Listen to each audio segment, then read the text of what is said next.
Functions में आगे बढ़ते हैं, दैट इज सेशन एक्सरसाइज 5, उसके रिलेटेड कंसेप्ट्स और उसके रिलेटेड सम्स। ठीक है, तो सेशन एक्सरसाइज 5 पूरी तरह से डील करती है रेंज के साथ। तो डायरेक्टली हम लोग सम्स पे आते हैं। देखो पहला सम ये दिया हुआ है, y is equal to x minus J F of x divided by 1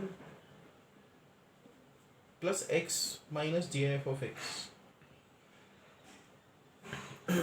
अब एक रिजल्ट हमने डिराइव की थी, x को आप क्या लिख सकते हो, x इज उसका इंटीजर पार्ट प्लस उसका फ्रैक्शनल पार्ट, ऐसे लिखा जा सकता है।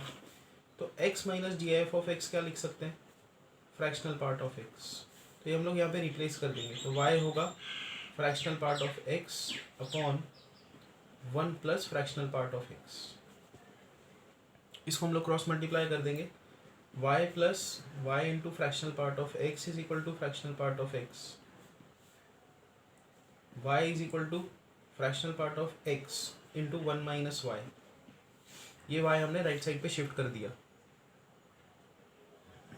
तो हमको ये टर्म्स मिलेंगे। हमने जब ये राइट साइड पे शिफ्ट किया तो fractional part of x common निकलेगा, यहाँ से फ्रैक्शनल पार्ट ऑफ x की वैल्यू क्या होगी, y अपॉन 1 माइनस वाई।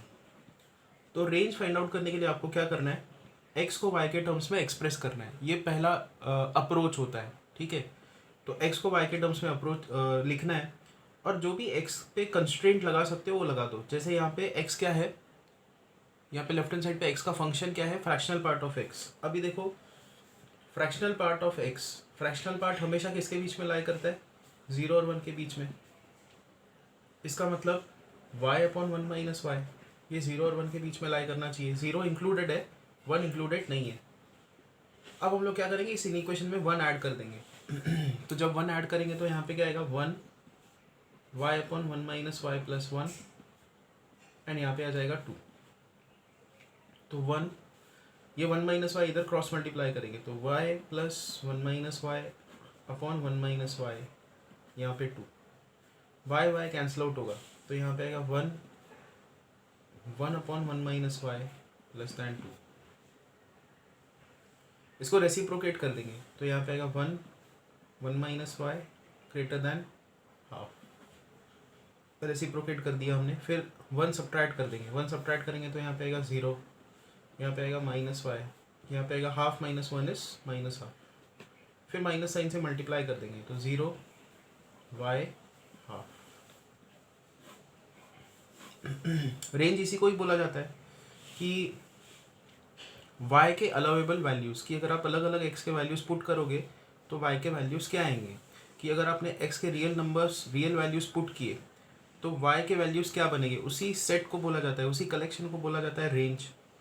तो इसका तरीका क्या है, जैसे मैंने बताया कि x को y के टर्म्स में एक्सप्रेस करो, फिर x पे कंस्ट्रेंट लगा दो कि x तो हमेशा 0 और 1 के बीच में लाई करेगा, इसका मतलब y के ऊपर ये कंस्ट्रेंट आएगी, y will lie between 0 and half. तो इसका जो रेंज है वो है 0 से लेकर हाफ। क्वेश्चन नंबर 2 पे जाते हैं। हमको फिर रेंज निकालनी है, f of x is equal to e raise to x upon 1 plus J F of x, और दिया है x इज ग्रेटर देन और इक्वल टू 0।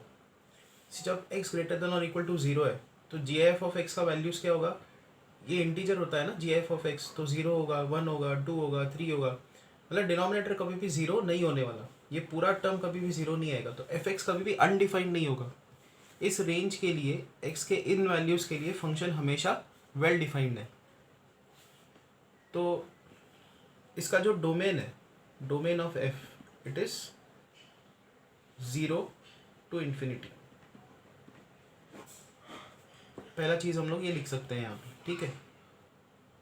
ये सेकेंड टाइप है रेंज निकालने का, कि जिसमें आपको x को y के टर्म्स में एक्सप्रेस नहीं करना है। इसमें क्या देखना है आपको, मोनोटोनिसिटी देखनी है। मोनोटोनिसिटी मतलब ये इंक्रीजिंग फंक्शन अगर है, देखो मान लो किसी फंक्शन का डोमेन है x1 से लेकर x2 और फंक्शन हमेशा इंक्रीजिंग है, तो फंक्शन के वैल्यूज़ क्या होंगे, f of x1, f of x2, और यही इसका रेंज होगा कि लोवेस्ट लिमिट पे फंक्शन की वैल्यू निकालो, अपर लिमिट पे फंक्शन की वैल्यू निकालो, तो यही इसकी रेंज बनेगी, ठीक है। क्योंकि ये स्ट्रिक्टली इंक्रीजिंग फंक्शन है तभी आप ये इजीली बोल सकते हो। अब ये फंक्शन भी स्ट्रिक्टली इंक्रीजिंग है, कैसे, ये देखो, आप कुछ वैल्यूज़ पुट करके देखो। जैसे x का वैल्यू आप 0 पुट कर दो तो यहाँ पे आएगा 1/1। फंक्शन की वैल्यू क्या होगी, हम लोग वो देख रहे हैं, फंक्शन की वैल्यू है 1। फिर x का वैल्यू आप 1 पुटअप करो तो ये आएगा e/2। फंक्शन की ये वैल्यू आ रही है। फिर आप x का वैल्यू 2 पुटअप करो, x का वैल्यू 2 पुटअप करोगे तो फंक्शन का वैल्यू है e²/3, क्योंकि GF(2) 2 होगा, 2 + 1 = 3। अब देखो e क्या होता है, e is 2.73 अप्रॉक्सीमेटली अपॉन 2। यहाँ पे e² 2.73 का स्क्वायर अपॉन 3। तो जो न्यूमरेटर है वो बहुत तेज़ी से बढ़ रहा है और जो डिनोमिनेटर है वो बहुत धीरे से बढ़ रहा है। Okay, denominator is increasing very slowly. Increase तो दोनों हो रहे हैं, ठीक है, डिनोमिनेटर भी इंक्रीज हो रहा है, न्यूमरेटर भी इंक्रीज हो रहा है, बट न्यूमरेटर बहुत तेज़ी से इंक्रीज हो रहा है। e² 2.7 का स्क्वायर के, तो ये काफ़ी बड़ा जंप है। इनफैक्ट अगर आप फिर x का वैल्यू 3 लेके देखते हो तो न्यूमरेटर होगा e³ और डिनोमिनेटर होगा 4। e³ is again a very big number.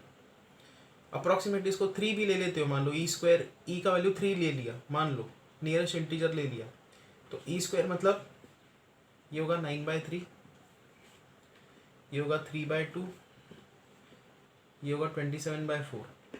देखो इन नंबर्स में जो है there is a consistent increment, ये इंक्रीजिंग फंक्शन है। तो बिकॉज अब ये इंक्रीजिंग फंक्शन है तो इसका डोमेन क्या होगा, सॉरी इसका रेंज क्या होगा, इसका डोमेन तो 0 से स्टार्ट हो रहा है और इन्फिनिटी तक जा रहा है, तो इसका रेंज क्या होगा। आप f(0) निकालो, यहाँ पे f(0) क्या है, f(0) इज 1 और इंक्रीजिंग फंक्शन है, और इसका लास्ट वैल्यू क्या है, इन्फिनिटी, तो इसमें इन्फिनिटी प्लेस कर दो।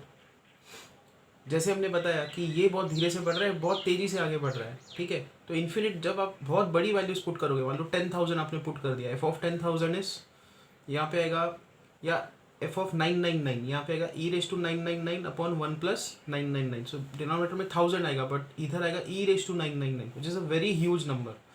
तो जैसे जैसे आप x को इन्फिनिटी की तरफ टेंड कराओगे ये वैल्यू भी इन्फिनिट की तरफ जाएगी।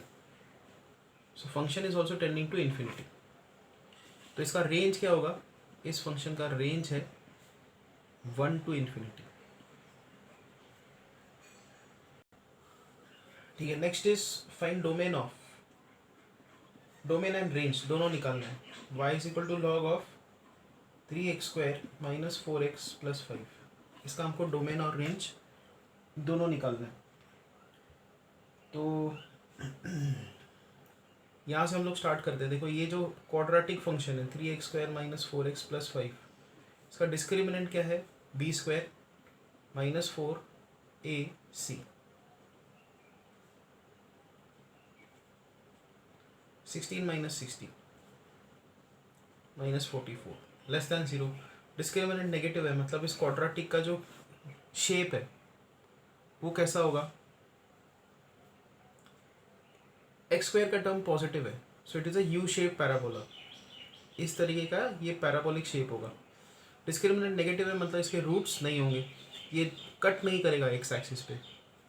और इसका जो लोवेस्ट पॉइंट है ये हम लोग कैसे निकालते हैं, इसका फॉर्मूला क्या होता है, -b/2a एंड -d/4a, ये होता है। तो हम लोग ये पॉइंट कैलकुलेट करते हैं, -b/2a एंड -d/4a। तो ये जो पॉइंट होगा ये होगा 2/3, 11/3। So this point is 2/3, 11/3। अब हम लोग ले रहे हैं इसका लॉग। हमारे पास इस फंक्शन का प्लॉट आ गया और हमको लेना है इसका लॉग। लॉग क्या है, इंक्रीजिंग फंक्शन है, कि लॉग के अंदर का वैल्यू बढ़ाओगे तो लॉग का जो वैल्यू है वो भी बढ़ता है, ठीक है। तो लोवेस्ट वैल्यू क्या होगी, अगेन यहाँ पे देखो ये फंक्शन यहाँ से लेकर यहाँ तक और फिर इंक्रीज हो रहा है, तो लॉग की मिनिमम वैल्यू कहाँ पे होगी, इसी पॉइंट पे होगी। अगर आप लॉग भी ले रहे हो इस फंक्शन का तो मिनिमम वैल्यू कितनी आएगी, ये इतनी, मतलब जब x का वैल्यू 2/3 पुट करोगे ये जो पूरा फंक्शन है इसकी वैल्यू 11/3 है और इसका लॉग लिया जा रहा है, तो मिनिमम कितनी दिखेगी आपको? मिनिमम वैल्यू होगी log ऑफ 11/3। और मैक्सिमम कितनी जाएगी? ये फंक्शन ख़त्म ही नहीं हो रहा है, इन्फिनिटी तक जा रहा है, सो मैक्स होगी log ऑफ इन्फिनिटी मतलब इन्फिनिटी। तो इसका जो रेंज है that is log of 11/3 comma infinity. Next हम पे आते हैं,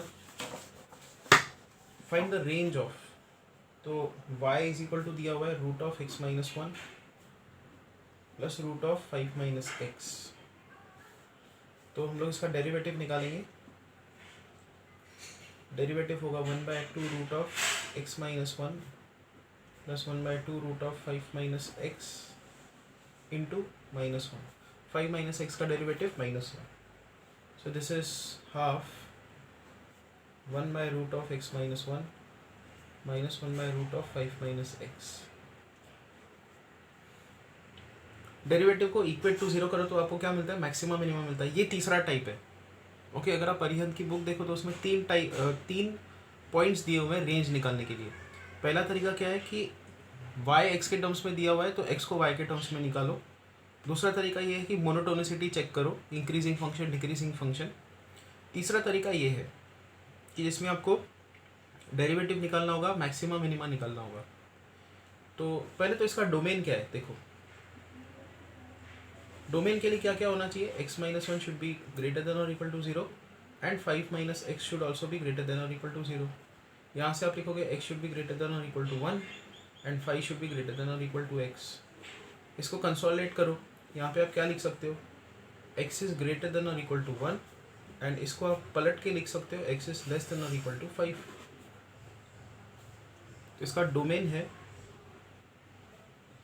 1 से ग्रेटर 5 से कम, 1 to 5।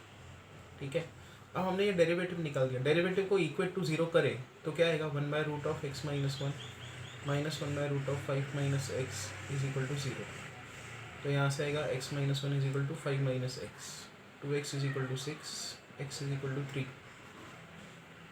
तो हमने डेरिवेटिव निकाला, डेरिवेटिव को इक्वेट टू 0 किया, हमको ये मिला। So what is this? This is maximum या मिनिमम पॉइंट। अब मैक्सिमा है या मिनिमा है ये कैसे पता किया जाए? आपको डबल डेरिवेटिव लेना होगा। सो y डबल डैश निकालते हैं, इसी फंक्शन का फिर से डेरिवेटिव, तो हाफ तो आएगा ही आएगा। 1 बाय फंक्शन का डेरिवेटिव क्या होता है? -1/fx²। तो यहाँ पे आएगा x माइनस 1, फिर यहाँ पे माइनस साइन, इसका डेरिवेटिव 1/fx इज -1/fx², यह आएगा इंटू 5 माइनस एक्स का derivative -1। This is half -1/x minus 1 -1/5 minus x. अब हम लोग क्या करेंगे? ये जो पॉइंट है x इज इक्वल टू 3, इसमें पुटअप करेंगे। तो ये f double dash of x है, इसमें हम f डबल डैश ऑफ 3 निकालेंगे। तो यहाँ पे आएगा half -1/2 -1/2। So this is negative, meaning 3 is point of maxima. एक मैक्सिमा पॉइंट। अच्छा, मैक्सिमा पॉइंट है मतलब बाकी सारे पॉइंट्स पे क्या होगा? मिनिमा होगा। तो हमारी डोमेन जो है वो है 1 to 5 और यहाँ पे एक पॉइंट है 3 पे मैक्सिमा है। 1 पे देखते हैं क्या है। अगर आप इसमें x का वैल्यू 1 पुटअप करते हो तो y क्या होगा? Root of 4। रूट ऑफ 4 क्या होता है? 2। तो यहाँ पे हमने लिख दिया 1 पे इसकी 2 वैल्यू है। फिर 5 पुटअप करो, x का वैल्यू अगर आप 5 पुटअप करते हो तो 5 minus 1 is again 4, root of 4 is 2। यहाँ पे फिर से 2 और 3 पे वैल्यू देखो कितनी है इसकी। 3 पे इसकी वैल्यू कितनी है? रूट ऑफ 2 एंड यहाँ पे भी आएगा root of 2, so 2 root of 2। तो 3 पे इसकी वैल्यू है 2√2। अब हमारे पास ये सिंगल डेरिवेटिव का एक्सप्रेशन था। ठीक है, ये रहा सिंगल डेरिवेटिव। सिंगल डेरिवेटिव के हिसाब से आप ये बता सकते हो कि ये फंक्शन कब इंक्रीजिंग होगा कब डिक्रीजिंग होगा। देखो यहाँ पे मैं बताता हूँ। ये अभी तक हमको क्या मिला है? हमने इस फंक्शन का डेरिवेटिव निकाला, इक्वल टू 0 किया, हमको x इक्वल टू 3 मिला। फिर हमने ये देखा कि x इक्वल टू 3 मैक्सिमा वाला पॉइंट है और हमको x और फिर y, इसका डोमेन है 1 to 5 यहाँ पे 3 है, 3 पे मैक्सिमा है 2√2, हमने 1 पे वैल्यू निकाली 2 है, 5 पे वैल्यू निकाली इट इज़ अगेन 2। ठीक है, अब हम लोग क्या देखना चाहते हैं कि 1 और 3 के बीच में ये फंक्शन कैसा है, इंक्रीजिंग है, 3 और 5 के बीच में डिक्रीजिंग है, क्या है इसका नेचर। ठीक है, तो कैसे किया जाए। अब कंसेप्ट क्या है, ये हमने देखा है किसी तो लेक्चर में कि अगर फंक्शन का डेरिवेटिव लेस दैन 0 हो तो फंक्शन क्या होता है, डिक्रीजिंग। अगर डेरिवेटिव पॉजिटिव हो तो हम लोग क्या बोलते हैं, फंक्शन इज इंक्रीजिंग। तो हम लोग ये कंडीशन लगा देते हैं, हमने ये डेरिवेटिव निकाला है, इंक्रीजिंग कब होगा वो देखते हैं। तो 1/√(x - 1 - 1/√5 - x, ये पॉजिटिव कब होगा ये हम लोग देखना चाहते हैं। तो 1/√(x - 1 ग्रेटर देन 1/√5 - x, ये आ जाएगा। रेसिप्रोकेट करो तो (√(x - 1 लेस दैन (√5 - x आएगा। स्क्वायर करो x - 1 less than 5 - x, so 2x is less than 6 meaning x is less than 3। x less than 3 के लिए डेरिवेटिव पॉजिटिव है, तो 3 से कम के लिए डेरिवेटिव पॉजिटिव है, मतलब फंक्शन इंक्रीजिंग है। सिमिलरली ऐसा ही कंडीशन लगा के देखोगे तो आपको मिलेगा 3 और 5 के बीच में फंक्शन का डेरिवेटिव नेगेटिव है, यहाँ पे फंक्शन का डेरिवेटिव पॉजिटिव है, तो फंक्शन इज लाइक दिस। तो इंक्रीज फिर डिक्रीज। ठीक है, तो क्या दिख रहा है यहाँ पे, मिनिमा कितना है इसका, फंक्शन का मिनिमम 2 और फंक्शन का मैक्सिमम 2√2। तो इसकी रेंज क्या होगी, 2 से लेकर 2√2। Range of the function is 2 से लेकर 2√2।